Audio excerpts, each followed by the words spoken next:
Anupama serial से related update लेकर आ चुके हैं हम आपके बीच में। आखिरकार क्या होने वाला है माही का अगला कदम, क्योंकि इस नए लीप के बाद नई कहानी स्टार्ट हुई है। उसमें कई सारे किरदार तो आपको नजर आए, लेकिन एक किरदार जो अब तक मिसिंग था वो था माही का। कि आखिरकार माही है कहाँ। फाइनली माही का किरदार आपके सामने आया और हुआ वही जैसा हमने आपको काफ़ी पहले बताया था कि किस तरीके से जो माही अब तक अपने आप को प्राउड फील करती थी गौतम के साथ रहने में, जो माही अब तक प्राउड फील करती थी कोठारी परिवार में उस साइड मतलब वसुंधरा के साइड रहने में, उस माही को जल्द ही धक्का लगने वाला है। और माही को फाइनली वो चीज़ नसीब हुई। और फाइनली जब माही को ये चीज़ पता चली है तो अब आगे जाकर माही का स्टेप आगे होगा क्या, कौन सा कदम उठाने वाली है माही और किस तरफ ये कहानी मेकर्स आपको ले जाकर दिखाने वाले हैं, इस पर भी बात करेंगे। देखिए, लीप हुआ अनुपमा सीरियल में और कई सारी कहानी जो है आपके सामने लाकर स्टोरी के माध्यम से मेकर्स ने दिखाने की कोशिश की। और उन्हीं में से एक कहानी जहां गोवा में चल रही है, तो दूसरी कहानी आपने देखा कि राही जो है अनुपमा 2.0 बनी हुई है, जिसको सबकी फिक्र है,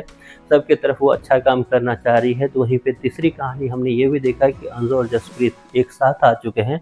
और वहीं पर एक कहानी हमने और ये देखा है कि जो गौतम है वो ज़्यादा पावरफुल अब हो चुका है। लेकिन एक जो इंसान था वो मिसिंग था, जो क्योंकि पिछले कहानी में कहीं ना कहीं उसका रोल काफ़ी ज़्यादा इंपॉर्टेंट हुआ करता था, वो कोई और नहीं, वो माही थी।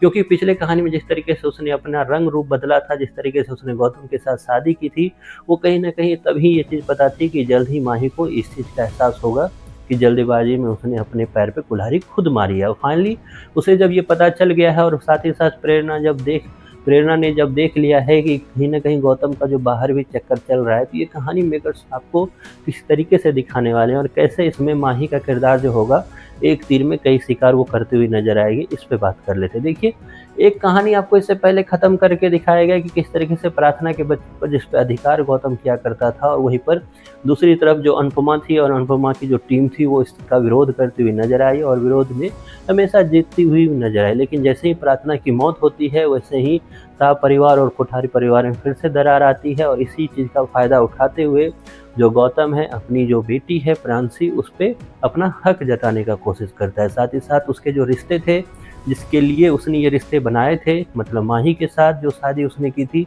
वो रिश्ते अब उसके किसी भी काबिल नहीं है, क्योंकि वो रिश्ता बनाया है इसी चीज़ के लिए गया था, क्योंकि वो कोठारी परिवार में रहना चाहता था और कहीं ना कहीं प्रार्थना पे और प्रार्थना की बेटी पे अपना अधिकार करना चाह रहा था। लेकिन फाइनली जब प्रार्थना रही नहीं और बेटी ऑलरेडी उसके पास आ चुकी है, तो वो माही के साथ रिश्ता ऑलरेडी नहीं रखना चाहता। लेकिन अब इसी चीज़ में माही का किरदार क्या होगा, तो माही का किरदार होने वाला है जहाँ एक तरफ वो गौतम का पर्दाफाश करती हुई नजर आएगी, वहीं पर दूसरी तरफ वो प्रांशी के लिए लड़ाई भी लड़ती हुई नजर आएगी, मतलब अंश के लिए। लेकिन इन सब में अगर मैं बोलूँ तो फिर से मेकर्स साहब को उलझाते हुए नजर आ रहे हैं, क्योंकि मेकर्स प्रार्थना 2.0 बनाने का काम कर रहे हैं माही को।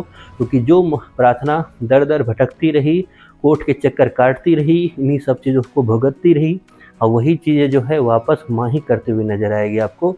और वही स्टोरी आपको रिपीट वर्जन पे मेकर्स दिखाने वाले हैं। तो आप कितने एक्साइटेड हो ये सब कुछ देखने के लिए? इसके बारे में आपकी जो भी राय है कमेंट बॉक्स में ज़रूर बताएं।